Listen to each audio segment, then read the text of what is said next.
on DweebCast. Oh snap, our favorite science guy's been to cut a rug.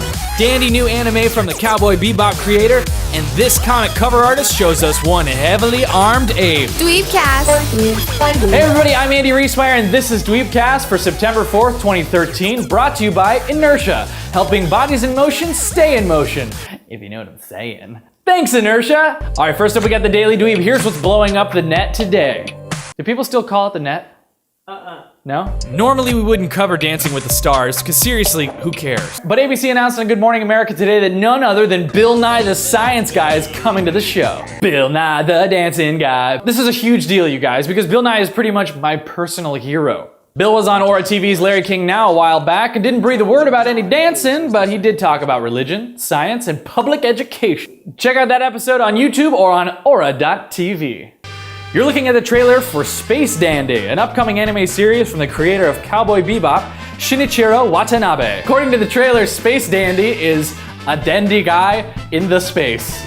I want to know where the space is. IO9 reports that the show will follow this dandy bro as he makes his way through a galaxy filled with robots, aliens, and whoa, 4? 3 is one thing, but 4 is just excessive. Keep an eye out for Space Dandy coming out in 2014. We're pleased to share our launch date, November 22nd. And what's special about November 22nd is that's the day that we release Xbox 360. That sounds like some serious corporate superstition. Also significant, that's a full week after the PS4 is released. Here's a few more details. The $499 box full of X is already in full production. They've upgraded the processor, and even though pre-orders are already sold out, they're gonna make more so you can get your day one release right when it comes out November 22nd! So are you gonna get it? What about the PS4? Both of them? Instagram video us a response, tag us at DweebCast, and if it's good enough, we'll play it on the show.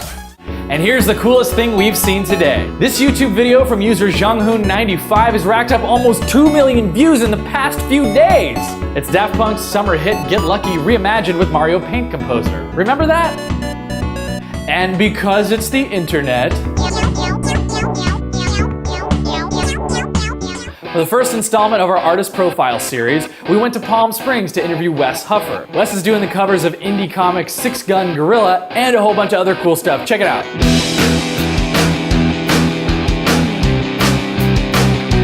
For me, art's always been catharsis. I've always been able to focus, and it has a very strong focusing effect on me personally. This is Wes Huffor, one of the coolest guys working in comics today. You might not have heard of him, but he's one of the many guys out there determined to make his bones in comics his way. Do a lot of cover art, some sequential stuff. I try to stick in the genre of horror. Horror mainly, crime, mostly genre books. I'm working on a Western right now. Well, to call it a Western kind of sells it short, actually. Wes is doing the covers for a creator-owned book called Six Gun Gorilla. Very big ape with very big guns, blowing very big holes in very bad people. It's a Civil War era Western with a circus gorilla who goes on the warpath across the country to avenge his human circus family that was murdered by outlaws. The first Six Gun Gorilla appeared in a British pulp magazine in the 1950s, and that makes the character public domain. Wes joins writer Brian Kriskow and interior artist Adrian Sabar on this version of Six Gun, and they're publishing it themselves. And for Wes, self-publishing is the way to go. Now we see a market where a creator can put something out, and if it's a good thing and can get it to the market, then they can do well with it. So yeah, I certainly am not looking to draw Superman ever. But, I'll do a cover maybe. They'll never ask me, but, because they'll be scary as hell. And Wes knows a thing or two about scary. He even has a pretty unique connection to the godfather of American horror, Edgar Allan Poe. In 2011, I was at a convention and someone had asked for commission that was kind of Poe-ish.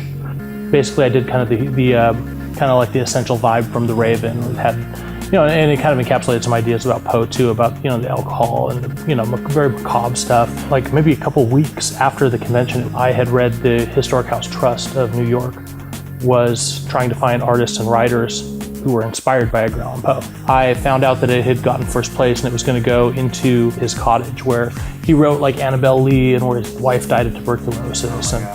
And so I had never been to that site, but I got to go out there and they took some of the winners and put them into a case and literally like put them in the wall of the cottage. It's certainly something I'm never going to forget, and being absolute. Connected with it and knowing that that's going to outlive me, that that's going to probably still be in the walls long after I'm gone. It's just incredible.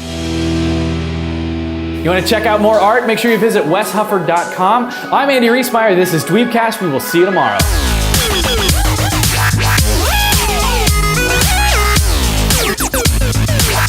I want to be in the space. Space Andy. An Andy guy in the space.